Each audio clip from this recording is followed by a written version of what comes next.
Oliif sagalee hin ta'in namni tokko sagalee nuuf hin ta'u bika qoosaatiif bika nu galchine faaseenii dhaggeeffana nama kumaatamaan gaafa garuu rakkoo hawaasaatii namni dilli kun hin dhufu soo uummata keenya haa yaadannu jechuu barbaada.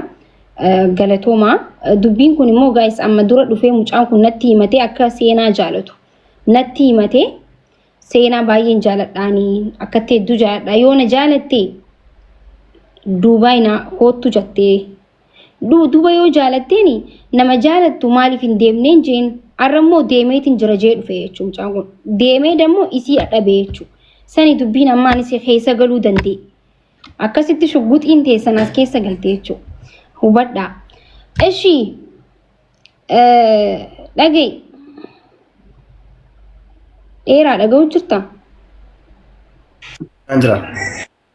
okay isiin amma akka isiin jettu dhageessee jirta dubbiin hundi kijibaa itti siif du'ee si waliin hin jiraadhaa sin jaaladhaa jaalallee kootii kootu Duubaayii jettee sagalee si qabde dakiin immoo wanta isiin siin jette haati ol baasuu dandeessu ni jira. Kan jiru isa dhugaasaa anis haqaan sobaan wanti shira godhuun barbaadu waan ta'eef yeroo duraanii baay'ee wajjin haasofneera sin jedheera miti yeroo garuu dhufaatiin koo jala ga'u teenyee wajjin hin dubbannaa teenyee wajjin ni mari'annaa waliin jenneerraa tolee itteettis kana ishiinis itti amanteetti kinoo ishiinis jirti dubbachuu dandeessi soba seenaa bakka seenaa haqa nuu himi laal wanti jedhu inni dhugaasa muummiit gurgurta seenaa haqa nuu himi laal maaltu jira ni beektaa nam tokko dur jirti wal jaalachuun dur jirti wal jibbuun isinirraa nee galamne ni jira maybe jaalachuu turteeni amma immoo dhiisuu dandeessa garuu mucaan kun abdii tokko malee Duubaay ni deema inni yaanu jechuudha yoo gaa fayyaa sammuun isaa fayyaa hin qabne malee lafaa ka'ee osoo abdiin kanniniif osoo waa takka hin jeeyin akkamitti Duubaay piroosesa dila kan bikka nama hin qabneetti fira hin qabneetti si abdatee akkamitti xayyaara horee dhaqa yoo abdiin kan hin eefati.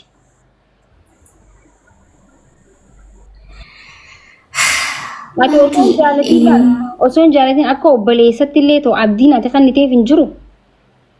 Maakii dhugaa dubbachuudhaaf dheeressaa akka obboleessaatti baay'een jaaladha. Kanuma amma viidiyoon inni sitti dhageessise sunu dheeressaa akka obboleessaatti baay'ee tokkoon jaaladha. Har'as borus kuni dhugaa jiru. Gini gama gaa'ilaatiin gama jaalalaatiin yoo dhuftee never. Ani gonguma waan akkasiisan ittiin himees hin beeku. Gini dheeroo koo maalii godhee tanaasaa sissobuu maakii dhugaa dubbachuudhaaf jechuudha. Dheeroo godhee nanaasofsiisaa obbolummaadhaan kabajee nanaasofsiisaa waa'ee gaa'ela boruusaa nan gaafadhaa waan akkasii akkasiisan itti tanaasaa.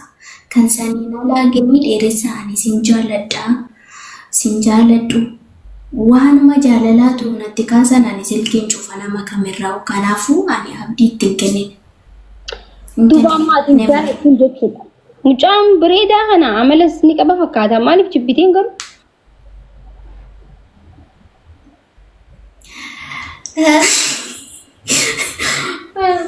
Maaliif jibbitee? Ani sababa isaa keessanii sitti hima. Ani jaaladhu. Amma booda warri Duubaay sirraa fudhatanii ni fudhatan gisee san immoo waliin nu araarse akka hin jenne ergee ni deeme booda. Ammumaa yoo yaa fudhatan dhugaa rabbi ani eeyyamamtuudha. Ani marraan qaba. Tole hayyee dubbii kara dhumate deemna. Tole hayyee dheeressaa. Tole bakka isin akka obboleessatti si ilaaluu turte miira obboleessaatti jechaa jirti. Abdii tokko malee biyya san hin deemsan badii isii fudhattee jirti. Sin eega jechuutti badii dhaayattee jirti fudhattee jirti. Miti seenaa. San fudhattee jirti dhugaadhaa isiin namni hundinuu kan ijaa balleessitee jirti. Piroosesa kee keessa seenullee hin qabdu. Osoo yoo sin jaalanne piroosesa keessa seenuu hin qabdu. Sin eegallee siin jettee si jalaa badullee hin qabdu ture jechuudha. Osoo mucaan tun siif bikka xiqqoo qabaattellee erga Duubaay dhufte si agartee ture jechuudha. So amma isiin si arkitee jireenya kan keessirraa balleessurra si arkitee dhiistee deemtee jireenya kee balleessurra osoo sin arkin hafuunis siifis gaariidha yanqa yeroo tu miidhamta malee san booda hin fayyitaa jechuudha. Kanaafuu atis tabraa rabbi siif haa hiru waliin lolinaadha san siin jechuu barbaada. Hojii erga Dubaay dheexeefu sababa nama tokko rabbiin namarraa jijjiira sababa nama tokko waan guddatti baata ati immoo nama hojjattee cimtee jabaa ta'uu qabda jechuudha. Guddaa galatoomi asuma warroonni jirtan uummata Wallaggaa kan dhumaa jiru haadholee keenyaaf sagalee ta'a. Uummata keenya miskiina uumaa kan hin beekne nama nagaa ajjeesaa dhiiga isaanii lolaasaa jiru adiraa keessan viidiyoo hojjedhaa. Waan humna qabdanii yaada qabdanii bakka jirtanitti sagalee taasisan hin jedha. Nama ki yaannati jetti sirrii kedha. Ani xiqqoo kanatti baay'ee dhaga'ame ababaa koo qabadhee achi keessa jooraa ollee uffatti gatisan tokkoon marare. Kan fudhatu nama baay'ee ture.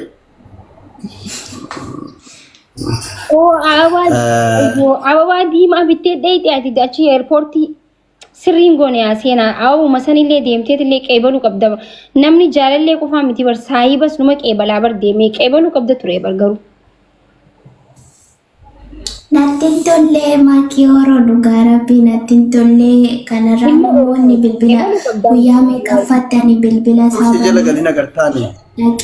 Dhaqeen yaada dura inni jiru. Okay, ini kabalatee asirra ni jira? Qoy ni ilaalle.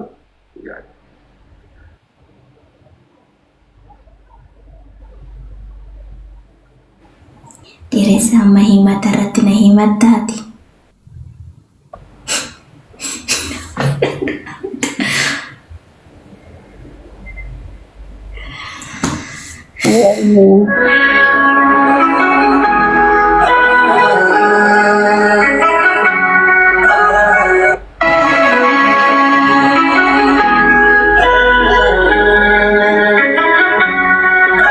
Seenaa wallahi godhu naman ko barsiisu wallahi ayaaddanii mucaan kuni sineega jechuun nama jaalatuuni hin jaalata si jaalata seenaa laal jechuun inni miidhamaadha ati immoo akka isa miitetti fudhatee miituu yoo taate immoo sitti siif gaarii miti si galee seenaa osoo waan tokko nuti gaafa nama nu jaalatu nu jala fiiguu arkanne xiqqishoo dubartiin amala waxaaxaramuu tokko qabna si galee sun immoo gaarii miti laal nuufillee bareedaa miti boruufillee bareedaa miti nama nu jaalatu nu wayyaa nama nuti jaalannee jala fiignu caala kan nu jala fiiguutu nu kabajas nuufis jaalala kanna si galee. Dubartiin nama isii jaalatu nama isii Maakii dhugaa dubarchuudhaaf namni baay'een irratti murteessa. Qoisaa rakkoo waan tokko hin dubbadhee waa. Namni baay'een irratti murteessa waan jaalatamteef dibbata. No akkasii miti. Dhugaan na bira jiru anuma biraa taa'u. Dhugaan isa bira jirus isuma biraa taa'u jechuudha. Gaafa dhugaanis bahee dhugaanis bahuu baatee sooshaal miidiyaa kanarratti yaa hafu. Ittiin aansee immoo maakii. Nama namni na jaalatee nama tuffadoof tuulummaa qabuusi miti. Barii lammaffaa sin arga jedheeni haala mijeeffadhee kan na ergeyyuu dallatee na biraa badee jechuudha. Dallatee online irraa badee lookishiin mana ergee uummatatti iyyuu kana himna na amanuu didan. Ittiin aansee dheeressaa. seenaa dhagee qoy gutakka hin fixanne laata osoo dubbatu jiru na jalaa caayustee wanti itti na jalaa carraa fudhatte maaltu jira seete seenaa.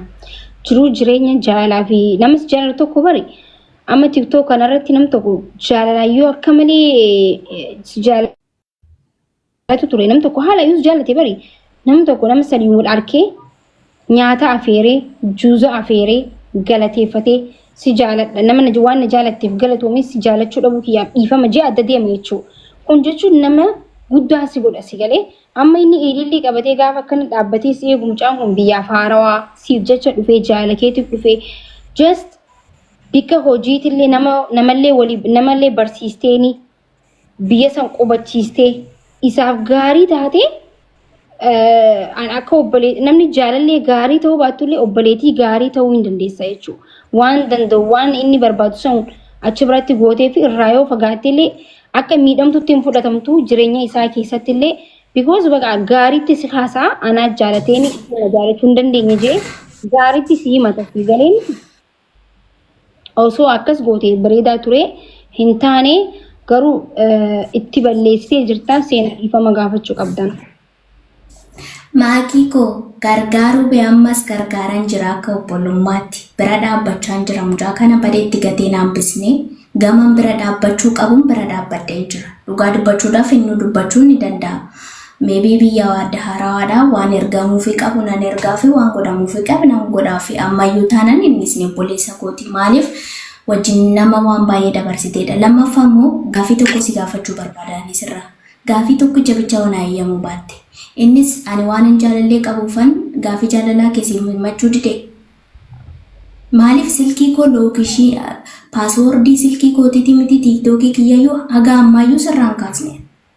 Gaafii kana bicha deebisi ani jaalallee waan qabuufan gaafii jaalalaa keessi himachuu dide moo dhimma dhuunfaa kootiin kan wal qabate himachuu dide. Sumatu beeka. Ani maalan jaalallee dheeressa dhugaa rabbiidhaaf jedhee dubbadhu. Ani jaalallee waan qabuuf asii dide moo dhimma dhuunfaa kiyyaaf asii dide. Seenaa mee dubarri bara kanaa tiiktookii shan qabdi maal taate? Tiiktookii shan qabattee jaha qabattee dhugaa jiru bineensitu beeka. Seenaa amma dhiisitii ilaal. Hin qabdi yaad garuu. No qoy maakii dhugaa haqa barbaadda taatee ta'u haqa barbaada inni seenaan na baddaltee dhufee miti. Anis gaafii tokko bichaan isa gaafadha. Maaliif waan faamilii kootii waan akka tiiktookii kootii waan hundaa dhugaa rabbii dubbachuudhaaf waan hundaa harkaa qaba. Seenaan kan gaafii jaalalaa keessi himachuu diddee dhugaa dubbachuudhaaf dhugaa waaqaaf jedhiitoo dubbadhu kana. Ani waanan jaalallee qabuuf asii dide moo waanan dhimma dhuunfaa kiyyaaf asii dide. Lekkin qabne nan beeka. Kanaafuu seenaan jaalallee waan qabduuf si diddee yoo jedhan isirratti manin qaba akka hin qabaanne dhibbaan dhibbatti konfidansiidhaan waan deebisne ree. Ani koo miidhamaadha michoo. Aardii tokkorraa aardii tokkotti qaxxaamuree dhufe. Tariyatis miidhamtuu ta'uu dandeessa ani hin beeku. Biyyaa hojii si galfamuudhaaf baallaqni waan jiruun si bira dhaabbadee akka obbolummaatti dhufee sin argine malee maaltu wanti koo sitti hir'ate akka obbolummaatti baastee badeetti nagatte kan jettu. Okay, jirtaani qubachiistee jirtaani malee dheeyxeetu mallaalle waan dheeyxee laallee fi. Dhaqee laallee malee dhugaa rabbee waan barbaachise hundaa cinaa dhaabbadheera. Akkasii dheeraa. Bilbiltee midhaamin bakka hin jiru erga argamen booda bakka hin jirutti waan namoota irraan bilbiltee midhaamin waan tokko tokko jetteetti garuu ani ka fedhiin koo isa biraa miti beektaa maaki. Fedhiin koo achi miti beektaa maaki. Naa bakka riviin ilaa ani jechuudha tarii kana balleessa jedhetu yaadu guyyaa sana hariiraa galee bilbila koo hundumaa bilookiin godhadhe lookeeshinii nan balleesse. Jechuun ni aarta mitiire ilma dhiiratti mitiire biyya fagoo irraa dhuftee si neegeettee tarii dhuguma madaamiin ishee akka manaan baane gochuu dandeessi ani hin beeku. Ishee dubbachuuf osoo hin taane tarii oo dhugaallee ta'e jechuudha kaa. Isaan booda sitti dhagaama mitiire aaree bakka biloog godhe hundumaayyuu. Lookeeshinii isaa ergeef irraa balleesseera dhuguma. Isaa booda bakka murteen koo michoo kan wajjin hin jiraadhu jedhe. Kan biraa immoo namoonni tokko tokko maa wajjin araaramtanii erga seedhanii warri natti beekamanillee baay'eetu jiru. Baay'ee simii jedhanii ani kan wajjin araarame warra ammaa jirtan jaalala obbolummaati hiriyyummaa osoo hin taane araara obbolummaati. Kana yoon jedhu immoo nama tokkoon aduu loltee too nama sun wajjin hin jiraattu yookaan nama sooshaal miidiyaa irratti agartu sammuun kee ammasuma dhiphata ammasuma aarta san caala miidhamta akka san caala miidhamneefan. Okay kanaafi ani kanaan booda nagaadhaan jiraadhu nagaadhaan bobba'ii galii. TikTok keetis, Facebook keetis waan qabdus immoo fudhadhu paaswordii kee shaggaa miti warri dhiyootaa kunis barreessuu danda'u xurumati kuni. Amma bakka ilaal amma uummata keenya Wallaggaatiif sagalee taa uummata Oromoo dubbataa jira sagalee taa jira warri koomantii as jalaa barreessaa jirtan nama asirra walitti qabne kanarratti kana uummata kana sababa isaaniitiin waa himu jirra jechuudha. Sinagalee halee raayis arra raayis itti oolle dubbataa jira. Saniif akka waan nama hammeessuudhaaf hin fiigina. Nama hedduu kana argitan yoom namni rakkoo uummataa dhaggeeffatuuf namni akkana taa'ee beeka. Arkitanii beektan hin jiran. Sababa uummata amma sababa kana walitti kanaan uummataaf sagalee taa'aa jira namas biratti jechuudha. Ajandaa barbaadee osoo hin ta'in. Sinigalee warra zila ture arkuu jira waan ta'eef dirqama isin arkuudhaaf himtanii khalees arrasti ummataaf sagaleen hin ta'a kana isin afuu hin beeka. Ummata keenyaaf sagalee taa'echaa jira hundi keessanuu viidiyoo hojjedhaa sagalee ta'a ummanni sun nama bikka tokko nama amanu bikka buufatee gargaarsas ta'uu waan dandeenyu hin gargaara sagalee illee hin taanaa fi rabbii haaliqa yoo sodaattan kan isin uume yoo sodaattan sagalee taa'afi. Kuni siyaasa miti wallahi wanti isinirraa irratti tokko hin jiru haadhateetiif viidiyoo tokko hojjetuun sagalee ta'uun boru mana keenya akka hin seenneef jechuudha. Haati achi boo jirtu haadhateenya hundaati. Ilmaan nu malee ilmaan hin qaban nutti iyyataa jiran nuti immoo sagalee ta'uu qabnaaf. Kana dubbatu turre ammas yoo rabbi sodaattan sagalee ta'afi. Ani isiniin jeefi miti rabbumaa jaati sagalee ta'afi. So amma isin lameen dhaggeeffadhaa. Ummanni keenyas dhumaa jira. Isinis asii walitti haa jiru wanni jechaa jirtanii amma seenaan dheeyxeetillee ta'u shiroollee ta'u tokko shiroollee taatu afeertee dhiifama gaafachuu qabdan.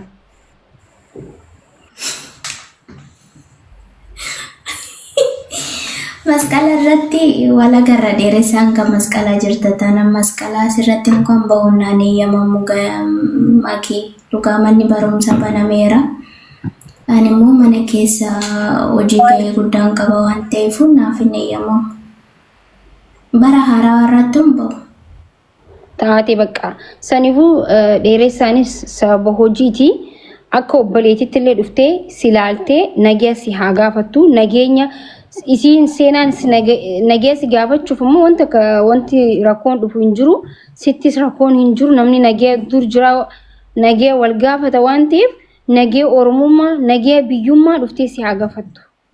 Gizee itti mijjaayetti immoo ati immoo bakka ergaa isiinis jaalallee qabaadheeti miti garuu dhimma na daangeessuutu jira erga itteefu nama tokko dirqamaan na jaaladhe jechuun hin dandeessu.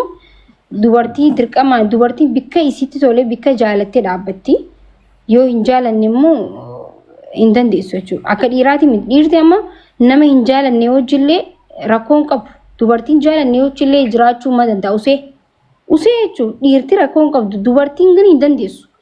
Nama hin jaalanne waliin daqiiqaa takka hin dubbattu turuu miti jechuudha. Kanaafuu atis rabbii si haa jajjabeessu jabaadhu hojjedhu jijjiiramii bika guddaa ga'i. Tolee.